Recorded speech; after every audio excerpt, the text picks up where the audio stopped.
Oh hey, what's up? It's me, Devin, and I'm just doing a little, trying to do a little bit of a garden design out for my flower bed that I cleared out about a week or so ago. Getting my plan, you can see I got my drawing all set up, and fall is it's a couple weeks away. I like planting out in the fall because it gives your plants a chance to really create the root systems. You know, assuming you get it done in early fall, you can get the plants to create root systems, and then as they go dormant during the winter time, the roots are still going to grow, but they're not concerned with creating that top growth. So then in the springtime, what you get is some pretty nice looking plants. So how do you know, if you are thinking about creating a new flower bed, redesigning a flower bed, or starting from scratch, which is what I'll be doing because I cleaned the slate. I got a blank slate to work with. In this video, I wanted to go through kind of a little bit of what I like to think about when I'm creating my flower bed or what I'm designing. So, but first and foremost, you know, I'm not a landscape architect. I'm not a garden designer. I'm simply a garden lover. I love plants. I love the beauty. I love the effect that plants can have on us. And by doing a little bit of strategizing, a little bit of, you know, intentional designing, I think we can increase that beauty and then give our eyes a little bit more pleasure. So come with me on a journey and let's think about some ways to get our flower bed started. All right, let's go. Okay, looks like I'm taking the tripod with me.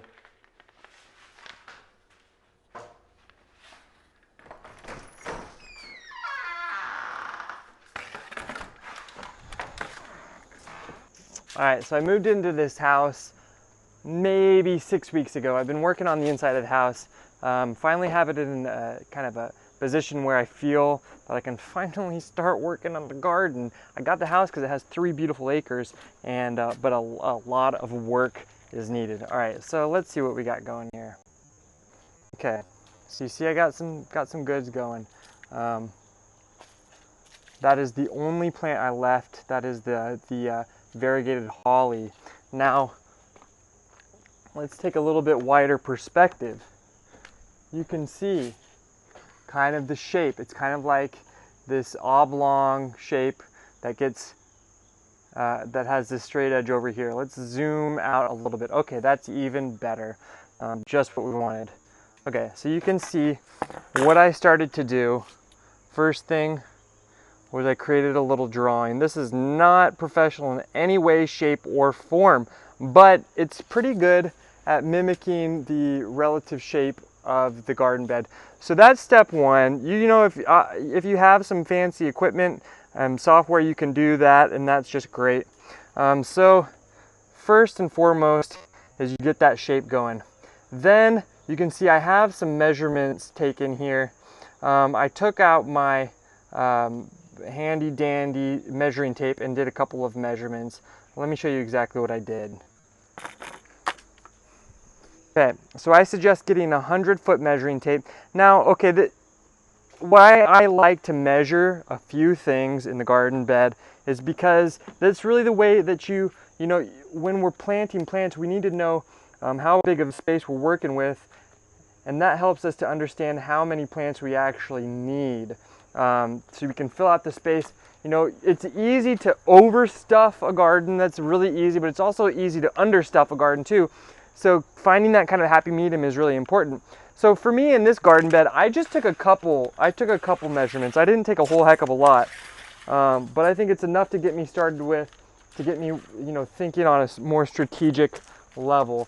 So what I did was, all right, so this one, let's try to get it, you know, if you have a friend to help you with, you have a brother or sister to help you with, that's a lot better than doing it on your own. But I'm a one-man show around here. I do all the filming, all the recording, all the planting, all the gardening. I do it all. Plant vibes, baby. Okay. So across, this is about, well, it's about 10 feet exactly. So from here to here is 10 feet. A couple other measurements that I did was I did from back there to basically the edge there. That was 21 feet. But another measurement that I did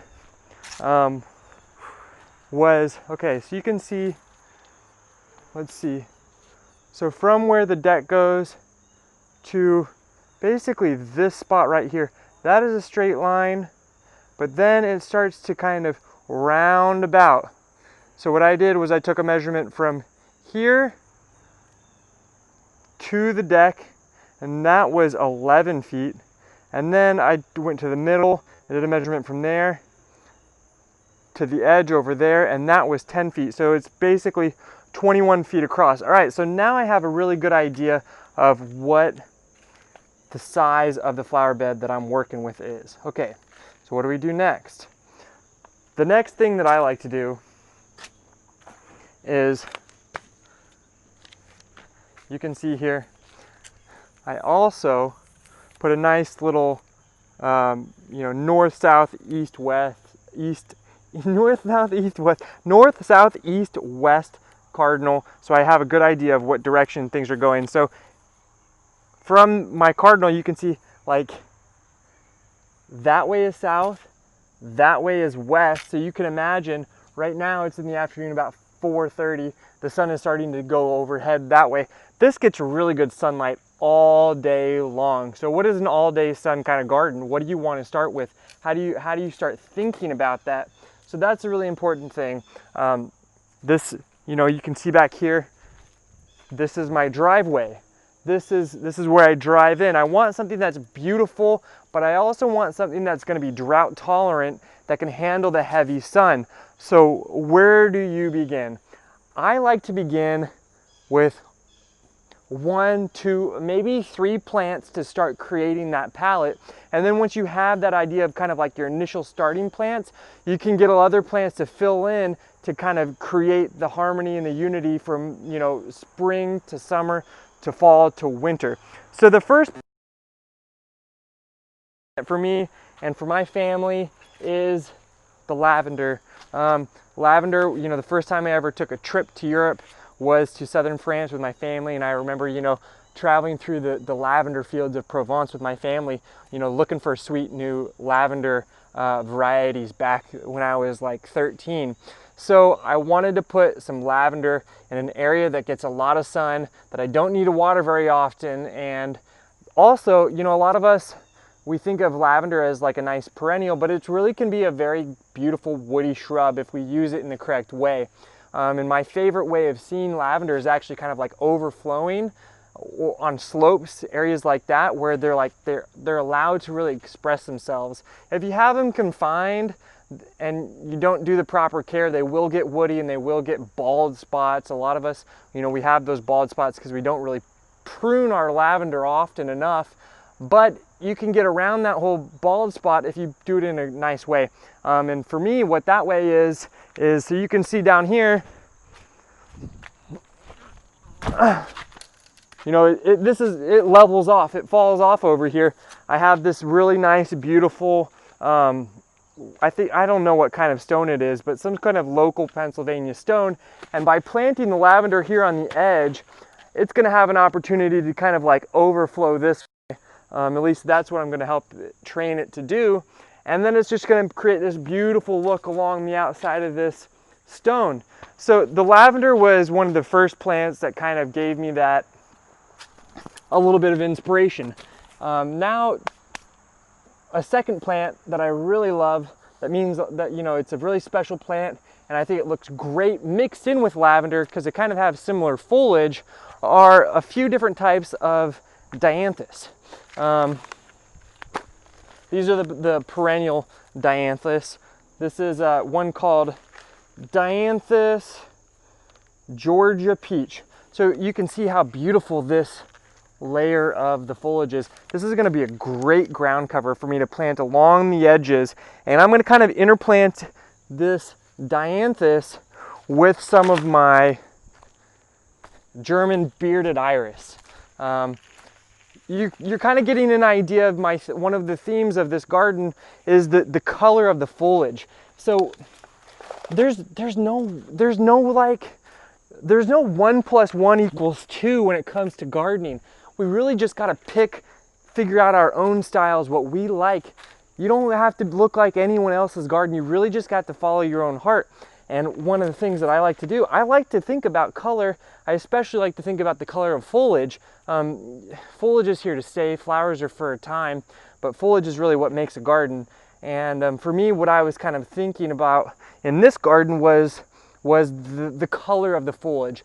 And because it is going to be in a hot, sunny area, foliage that has kind of this more silvery tone, like my dianthus, like my German bearded iris, like my lavender, they're going to be more drought tolerant. We remember from past videos that the silver foliage plants are naturally more tolerant because that silveriness is kind of like a natural sunscreen for them. It allows them to hold the moisture in rather than releasing it into the atmosphere. So that's a really nice, it's something that you can start with. You just got to get at some starting points. Okay, so then once I have some of my starting plants, another plant, which I'll get to in a bit, is sempervivum, another favorite drought-tolerant plant of mine.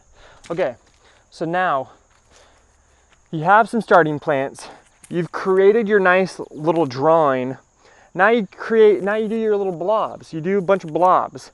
Basically, now that you have a good idea of the dimensions of your garden bed, and you have some of your plants selected, I have these Grosso lavenders. All right, so here you can see all my little blobs, as well as my dimensions and my north, south, east, west. Now, my blobs are not exact, but they're close enough to get me started. That I'm going to plant along that border over there. Well, those Grosso lavenders, they max out at about 2.5 feet to 3 feet in width.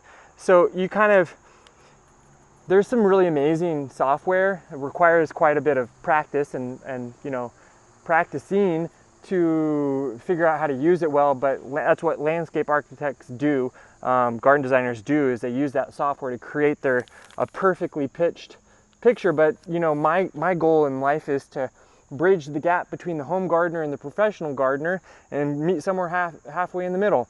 And so I think this is kind of going to be sufficient for the home gardener that wants to do it on their own. Just kind of, you're using guesstimation. It's all about feel in the garden. Yeah, you can try to be precise and everything like that, and that's really nice, but when it comes down to it, it comes down to knowing plants, loving plants, and getting a feel for it. So I just create these blobs that represent, each one of these blobs is going to be like 2 to 3 feet in width. I want my lavender to touch, so I can do a smaller blob and allow them to just kind of create that angle right there.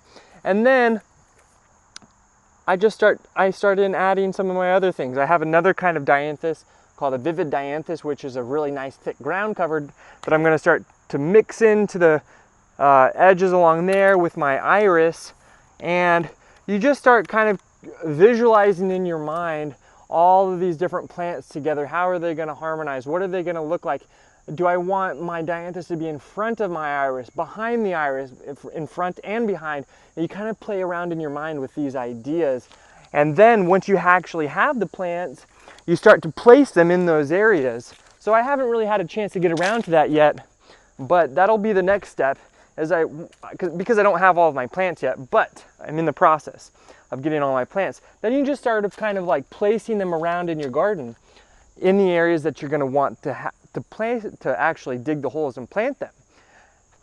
Then you can start to really see the empty gaps in your garden bed. So a couple of the other plants that I'm going to have in my garden, I'm going to have some butterfly bush, I'm going to have some fountain grass, and I'm trying to think of something else that's going to give me some winter or fall interest. So that's kind of the next step. Once you have some of your foundational plants that you really want to make be those like hallmark plants of those beds, okay, great. Now what you do, at least what I do, as I start to create a list. You can see here on my list what I've done, pretty simple. If you're wondering why my paper is crinkled, it's because I was doing this when it was raining the other day. If you don't have any raindrops on your planting guide, then you probably weren't actually outside in the field doing it. It's okay. So what I do is I basically list all the plants that I want in my garden beds. Then next to it I list the heights and I list the widths, because really the heights and the widths, that's going to help you determine what the difference of elevation of your planting scheme is going to look like. How far apart you need to actually plant the plants so you optimize the space. Like I was saying earlier, there's nothing worse than a planting scheme that's too bare. But a planting scheme that's too condensed is also not good, because then the plants get suffocated and they're not allowed to shine like they want to. But then next to that, I put the season of interest. That is a huge thing, because you know, so often, like, you'll drive into a neighborhood and the planting scheme out front is all just a bunch of summer annuals. Then what? Like 8 months out of the year it's barren and it's ugly. No, at our homes we want to plant perennials that can bring us interest throughout the year. So I list, okay, dianthus is going to be mainly a summer interest. Lavender, summer interest. Iris, bearded iris, early summer. And here you can see my plant list. I have all the names, as well as the heights, the widths, and their season of interest. Now that's going to help make sure that I have every season counted for, as well as plants that will meld well together with the right heights and widths in unison. Let's see, Pennisetum fountain grass, that's going to be a late summer, fall. Let's see, the Ilex variegata, the variegated holly, that's going to be evergreen, so year round. Okay, so what do I want? I need something for the winter time. It'd be nice to have a little bit more for the fall perhaps, and early spring. Okay, so I'm thinking maybe a nice viburnum opulus that creates beautiful berries in the fall, and then also has some really nice, you know, hefty flowers. That would be really nice. So once you start to kind of get that theme and you can cross off, you know, what seasons you're actually going to be you know, accomplishing, then you can really start to envision what your flower bed is going to look like. Then we get to the point of actually implementation. So this is a pretty, you know, I think the previous homeowners here took care of their gardens a little bit. So I have some nice mulch here already, and the soil's not bad, but it's not as high quality as I want. So I went out and bought a few bags of you know, growing matter to use. Definitely not enough, but what I'm going to be using is a 50-50 combo of just topsoil and composted manure. Now, composted manure, yeah, it sounds gross. It probably is gross. Basically, you know, composted manure, if you can imagine, you know, like cow manure that has been allowed to dry and mix with other things, it creates a very potent, awesome mixture to grow plants in. You know, plants get their nutrients from their roots. The roots absorb the nutrients, and that's what gives, you know, furnishes life to your actual plants. So you really need to have really high quality soil to start with, and using compost is, you know, it's the best. Yes, it's important to use fertilizers, but starting with a good soil mixture is really important, is even more important. So what I'm going to do is basically I'm going to open up these bags and I'm just going to mix them with a rake, so they're just kind of evenly mixed. I'm going to go for like a 2 to 3 inch thick layer of this compost and topsoil mixture, and then once I have that nice fluffy mixture, it's going to be really easy to actually dig my holes and start, you know, planting my plants actually into the ground. So those are kind of the things that I want to start thinking, you know, those are kind of the ways that I start thinking about how I want to tackle a certain area. Oh, I forgot to talk about my other favorite one, the sempervivum. This is also a very special plant for me. I love the hens and chicks, the sempervivum. So this is another plant that is going to be part of my foundational kind of thinking with this garden. It's another dry, heat-loving, poor soil-loving kind of plant that I'll just kind of dot in and about my whole bed, and it's going to help create that harmony. So having plants that kind of create that foundational look, that appearance, plants that kind of harmonize throughout the garden, you know, creating large clumps. That's another thing that I love to do, to kind of create a unified actual look. Rather than having a real splotchy garden, you know, I like to have clumps of stuff, clumps of iris, clumps of dianthus, clumps of lavender, and have clumps of lavender here and here, and clumps of iris here and here. So there's kind of like a harmonized, unified look, and that's how you can really create a beautiful scene, you know, a real artistic tapestry of plants in your garden. But, you know, just like my mom, who's a wonderful painter, she says her paintings are never done. She's always going back and changing new stuff, rearranging new things. you know, changing colors here and there. It's the same with a garden. Garden is art. Let it be art. It's never done. Never quit working. This isn't a project for the weekend. I'm telling you, if you think gardening is a weekend project, it's not. It's a lifelong love. So there's no problem with taking plants out, adding new ones in, changing your ideas. Everything evolves just like we evolve, our gardens evolve, and that's one of the beautiful things about gardening. But anyways, I hope that gives you a little bit of an idea of things that you can think about when you want to start your next garden bed. Hopefully, if you have some empty space in your garden, maybe if it's even just like 5 by 5, it's a little area to experiment with, to try something new, you know, create your own, regain some of your own freedom, express your personality in your garden. That's what I love about gardening, and doing it in a beautiful way. So hopefully this gave you a little bit of inspiration, bringing you a little bit of plant vibes and a whole lot of plant love. Anyways, I'm Devin Wallin, and I will catch you later. See ya.